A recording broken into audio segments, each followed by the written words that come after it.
Greetings everyone, hey, how you doing? It's Matt Sella, and today I am joined with a very special friend of mine that we're going to talk about this special animated pilot episode that's been circulating on the interwebs called Hazbin Hotel, created by an independent animator of some sort. But before we get more into that, let me introduce my guest here. It's Levi Craig. How you doing, Levi? Doing pretty good, dude. Thanks for having me on. So why don't you let the folks know, what's your background? Well, I'm a traditional watercolor artist. I've got a little bit of background creating a lot of fan art stuff. I go around the Comic-Con scenes selling my work and trying to create fireworks and imagery and make cool stuff. And that's how I stumbled upon this pilot episode of the Hazbin Hotel because it's super popular right now. And I fell in love with it immediately. And I'm looking forward to making a cool picture or a painting or two of it. And I'm also looking forward to that because I've been checking out your art for quite some time now, and you make some really cool pop art. Yeah, I really feel really passionate about creating stuff that invigorates or inspires people with energy. And it's a ton of fun for me to go with a traditional watercolor base to reimagine some of these animated characters or pop culture characters. Which seems really fitting that you like this show, which is the Hazbin Hotel. Oh, absolutely. It's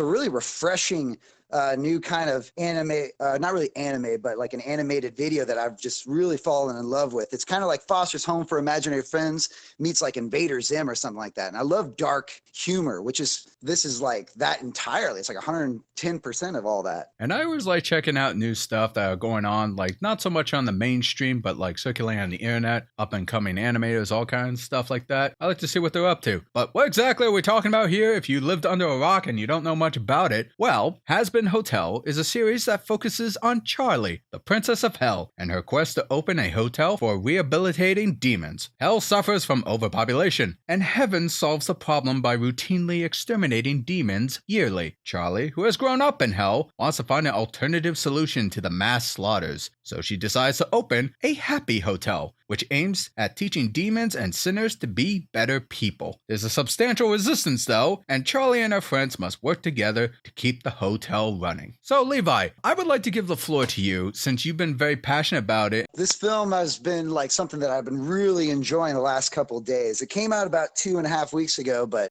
I really enjoy kind of rewatching it.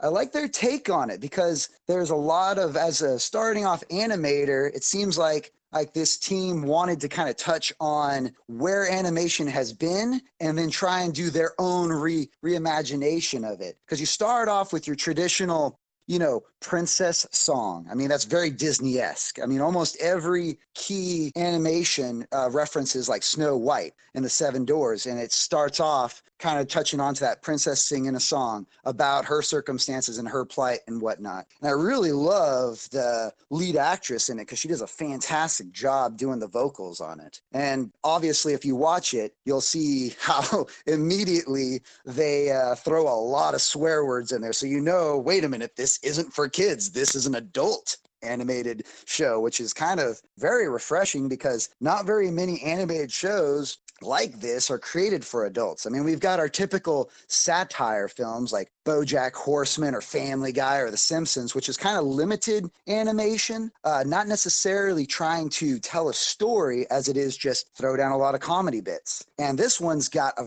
very elaborate story. It's got levels, it's got character development, and a really captivating idea of, like you just said in that, as far as the synopsis of the film is just like, they've got this idea of like, okay, if you were in hell and if this was a story about, trying to rehabilitate demons, which is kind of almost, I can't think of anything myself that really I can compare it to, which is why I think I love it so much because it seems so original for this day and age where it seems like everything has been done. Yeah, I think you bring up a lot of good points there. I definitely feel like there was a lot of passion behind the production of this series that the creator, I might be butchering her name, I do apologize. Her name is Vivian Madrano, and looks like she helmed the entire project. So yes, I definitely agree with you on that angle that there's definitely a lot of that passion and like approach to creating like an adult animated show. But unfortunately, and my friend kind of warned me about this, Hazbin Hotel is doing really popular amongst the internet these days. Extremely. And unfortunately, I've kind of given myself the title, the minority in the minority. So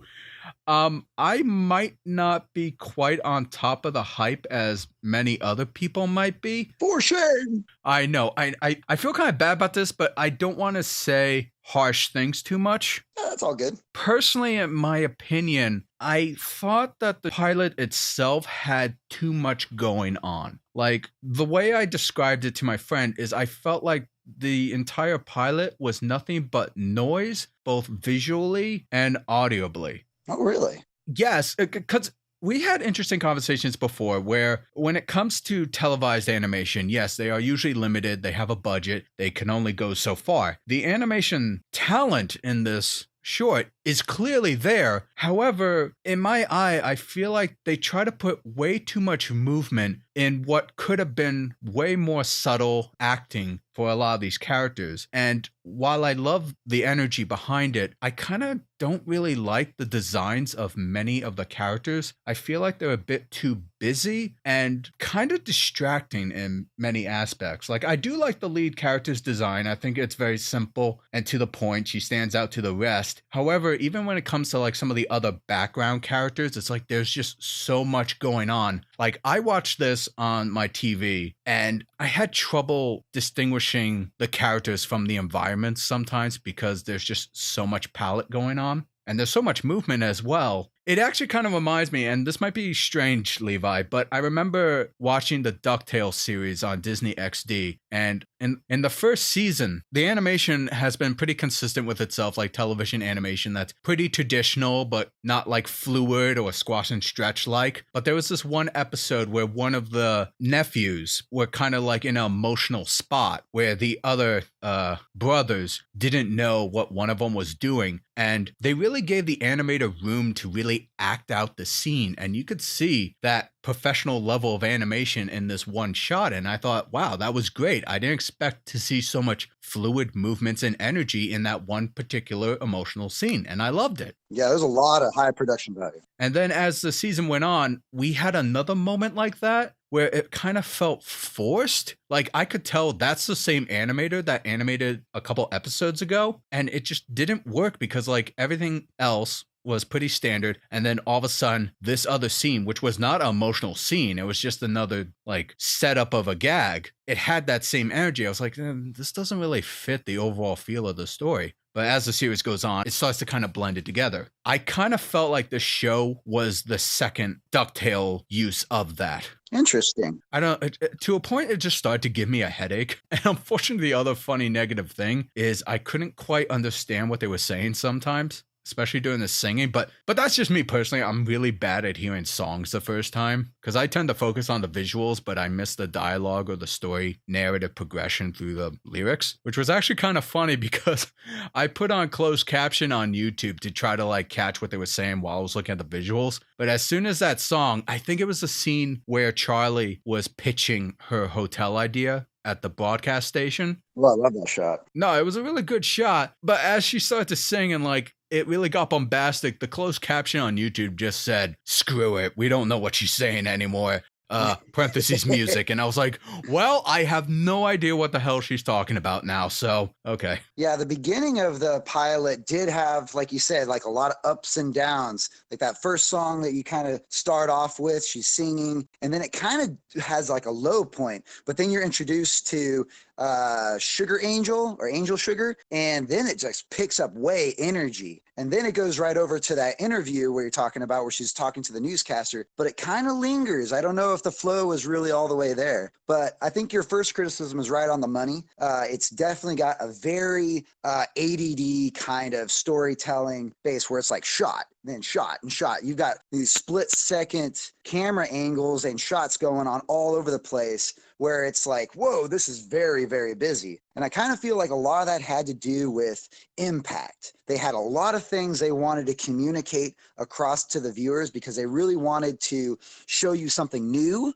something that was pushing traditional animation, pushing high style, something coming from a very grassroots kind of beginning. And I think in that regard, it is a good and a bad thing. I do appreciate like your opinion on that because it did feel overly busy. You mean there was a lot of things where I had to pause YouTube to be like, what's that going on in the background? There's a lot of like when the microphone demon or the radio demon comes on, there's a lot of subtle things that go on in the background that, I mean, it goes so quickly that you'll miss half of the context. And in that regard, it could be a good and a bad thing. To me, I still feel like it's a little bit of a good thing because you're going to have the fan base, which is already exploded, diving into each and every frame. Because in every frame, there's going to be a little Easter egg of some sort that's cueing into the whole story of this elaborate world that they're creating. And that part I've fallen in love with. But I do, once again, think that's a really good shout out to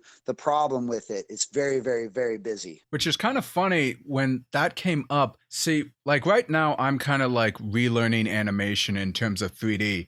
And my instructor recently told me that one of the biggest issues that a lot of young animators do is they have a tendency to try to keep things constantly moving. And that subtlety in acting is a very key, essential part to conveying a character's arc. And I really feel like that, and this is a really weird comparison, and depending on your opinion on this movie or not, the way I kind of described this to my friend is I feel like this is the Angry Birds movie of traditional cartoon anime.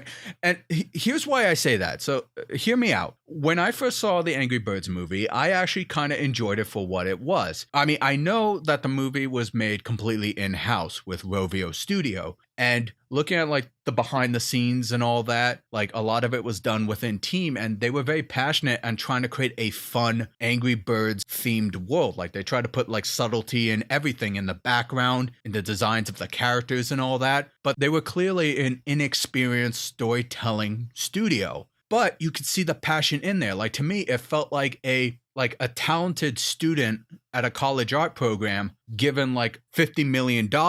They made like amateurish mistakes, but you can see that they really care about the craft. And to me, Hazbin Hotel kind of feels that way, where you have a young creator. She has a lot of talent behind her. She knows a lot of people, artists and musicians, but lacks that engrossing fundamental practice of making a cohesive episodical story. And I believe she will grow, and that will definitely grow with the fan base. It's just right now for someone like me, and I know it's like kind of going against the consumerism type thing. I get that, but unfortunately I'm a very simple guy where it's like, just give me a decent story and good animation and I should be able to follow. But personally, like, and I think I'm going to get a lot of flack for this, Levi. I think I will. But personally, I feel like the use of swearing, it felt very juvenile to me. Like if you took out a lot of the uses of the F-bombs and like the sexual innuendos and stuff like that, it could still work as like a Cartoon Network or a Nickelodeon show. Like the whole premise itself, that's the thing. Like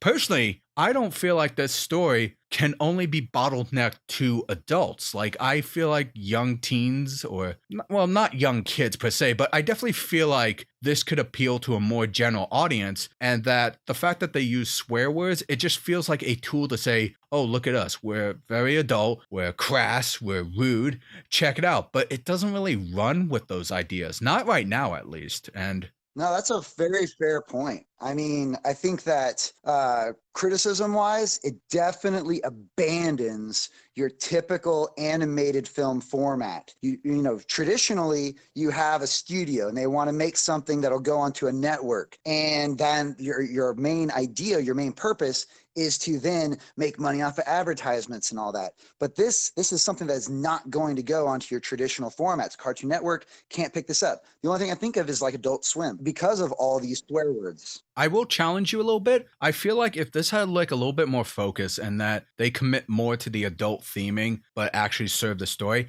I could actually personally see this on Netflix, because I've seen some adult shit on Netflix, and I've seen things that are way more crass and rude than this. And like I said, my negativity might sound harsh, but I see potential here. Oh, huge potential. Like, I think that this is your negative criticism is going to be a very positive thing. Like, the whole thing about this swearing is going to be, it's almost like a milestone, in my opinion, in animation, which is quite a grandiose statement, I know. But because it abandons that traditional base, I mean, it's like South Park. South Park broke so many rules back in the day. Celebrity Deathmatch broke so many rules. And these are like things that just like stand out in the animation world. This is going to be just like that, where it just completely abandons, the children fan base. And it's going, I mean, it's already exploded. It's already a huge success, and it's going to be a huge success. And they don't, I mean, they've broken a lot of rules, and it's just going to be picked up by Netflix probably, or it's going to be a YouTube channel and they'll just keep it all in-house. But either way, it's already a huge success. And that's where I'm just like blown away, because it's such a refreshing take on the medium. You have all these animated shows that try to lift off, and this one's exploding off. They're taking off and leaving everything behind. I mean, I'm not going to be surprised if I see this video in the next week or so reach 20 million views, because it seems like it's steamrolling to that pace already. Now, I know I went straight into my cons before, but I will say one thing that did kind of nudge it in a positive way for me is it has the voice of Will Stamper as Sir Pretentious. Oh, what's his name? The snake guy in the blimp? I'm not so familiar with that dude, but he did a fantastic job. Yeah, he's like one of my favorite internet voice actor guys. Like, I mostly know him through Battle Block Theater, where he played Hattie, and just hearing him ramble on with like the random ass jokes. I mean, it always delights me when I hear his voice in anything. What'd you think of the Radio Demon? I think that voice in there was just phenomenal. It was so cool to hear them kind of do this weird staticky voice. Yeah, I think that kind of ties into one of my last cons that I could think of.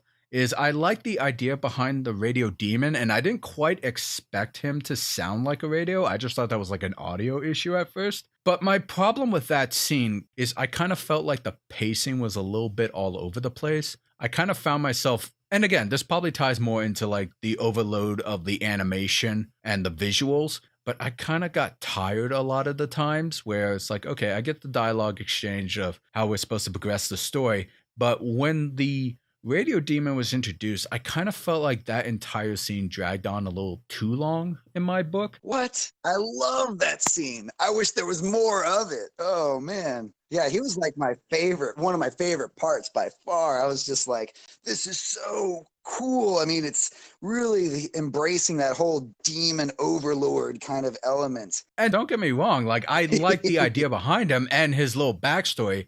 It's just getting from point A to point B. I felt like it lingered a bit too much. So like the scene where Charlie's friend is talking to Angel Dust, kind of giving a bit of the backstory and all that, before we actually got to like the supposed origin of the Radio Demon, just some of the dialogue exchange kind of like lingered a tad bit too long for me. And then after we got Radio Demon to agree to invest in the Hazbin Hotel, we introduced some cat demon. I don't quite remember his name. Oh, yeah, there's so many characters. And ultimately, I guess what I'm trying to say is like it's kind of hard for me to really critique this properly because, like I said, the visuals just overwhelm me super early. Yeah, it seems like it's just not up your alley. Honestly, it's not. And I like the idea, but personally, just for me, and if you guys out there love it, great. I'm really happy for you. I want to see more success from independent projects like this. But for someone like me, it's just a little too noisy for my old dying age. Well, I mean, I think there's going to be a lot of people who will feel a little bit disenfranchised or just not really in it. Because like you say, it's a very ADD kind of style. And for like the Invader Zim lovers, for like Foster's Home for Imaginary Friend lovers who are now adults, they're gonna fall in love with it. But it's definitely not for everyone. It's definitely a little bit on the immature side.